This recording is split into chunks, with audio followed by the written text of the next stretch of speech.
Salve, salve Legião X, mais uma vez multiplicando as suas chances de aprovação. Eu sou o Zé Boni, lhe peço, lhe imploro, não se esqueça disso. E hoje estamos aqui no maravilhoso Parabéns! Esse programa sensacional que vem aí toda semana trabalhando com uma data comemorativa para você, temas que normalmente caem em prova. E hoje estamos aqui mais uma vez, para assoprarmos a velhinha e batermos palma para os 70 anos da automação na Ford Motor Company. Gente, importantíssimo nós lembrarmos, ao decorrer da história, o processo que leva ao homem a modificar o seu meio de produção.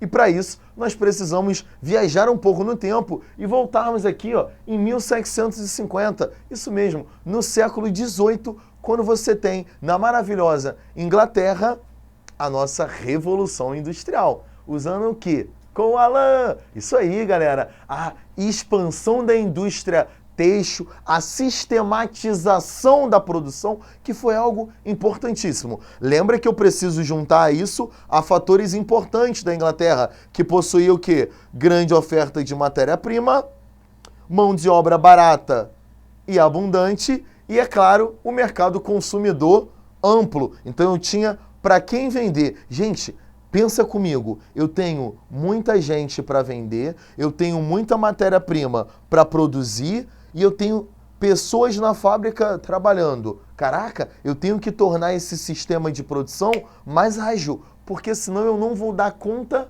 da procura. E aí, quem não dá assistência, abre mão para o quê? Perfeito, abre para concorrência. E é nisso que a Inglaterra não quer perder. Então você nota ao decorrer do século XVIII pensamentos voltados para a ideia de automatizar. A gente começa falando do moinho hidráulico, onde eu substituí uma média de 10 a 20 pessoas. Gente, uma máquina está substituindo de 10 a 20 pessoas. Sentiu como o sistema está ficando mais automático? Ao mesmo tempo, você está pensando que o sistema está ficando mais barato. Se eu tenho uma máquina que substitui 10 funcionários, ela é muito mais lucrativa para mim. É dentro disso que os empresários eles vão financiar cada vez mais pesquisadores para que eles possam aperfeiçoar esse primeiro princípio de automatização. E é aí que você tem o James Watt, que vai lançar a máquina a vapor. Nós estamos falando aqui numa pré-fase, certo? O James ele vai fazer o quê? Ele vai lançar a máquina a vapor em 1775, onde o sistema ele passa a ser cada vez mais veloz. Eu estou atendendo a uma área muito maior, a um número de pessoas cada vez mais largo, e isso está favorecendo a indústria. É nisso que eu trouxe aqui para vocês uma análise de Karl Marx. O Marx, galera, ele vai dizer que o mais importante na lógica da Revolução Industrial foi o surgimento das máquinas. Marx já começa a analisar ali de forma muito precisa que as máquinas vão cada vez mais revolucionar a lógica produtiva e, ao mesmo tempo, o quadro social.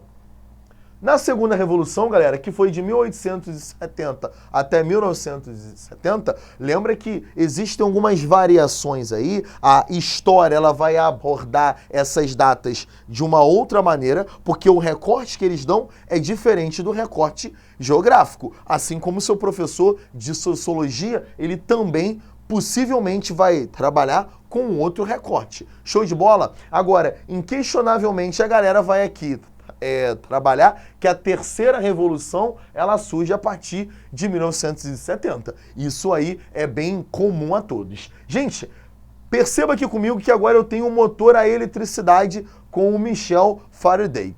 Importantíssimo você lembrar, irmão, eletricidade, o surgimento de quê? De uma máquina que está produzindo num ritmo cada vez mais veloz. Ao mesmo tempo, eu preciso o quê? Eu preciso da oferta de energia. E é nesse período que você nota que todo mundo vai investir cada vez mais em fontes energéticas. O surgimento do petróleo, né, é um dos pilares desse período, mas você nota que há sim um investimento diversificado em várias fontes energéticas.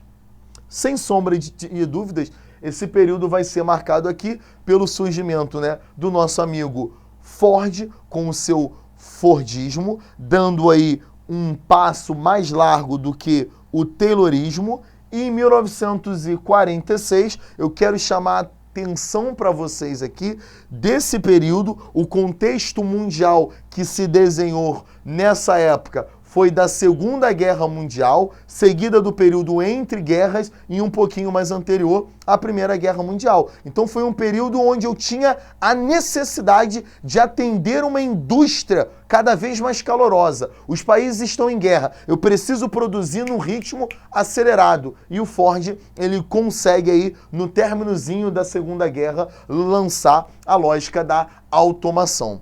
Aluno, preste atenção nisso, porque isso é muito importante para você, na ideia de que a automação ela tende a produzir num ritmo muito mais veloz do que o ser humano, com maior precisão do que o ser humano, e dentro disso você percebe que ela se torna mais barata no seu uso, não na sua produção. A lógica de pesquisa ela tende a ser muito mais lenta, muito mais cautelosa.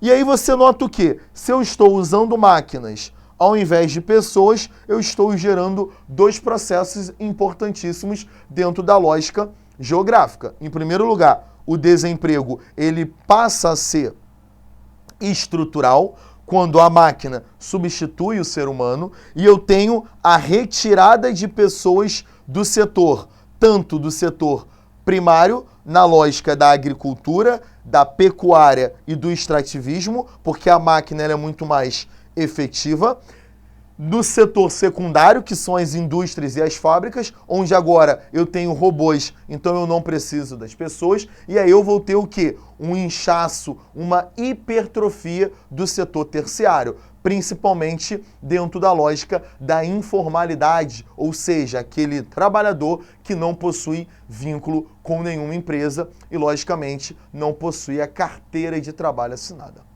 Show de bola, galera! Gente, espero ter ajudado vocês. Não se esquecendo nunca que só é lembrado quem é visto. Fica a dica. Beijo!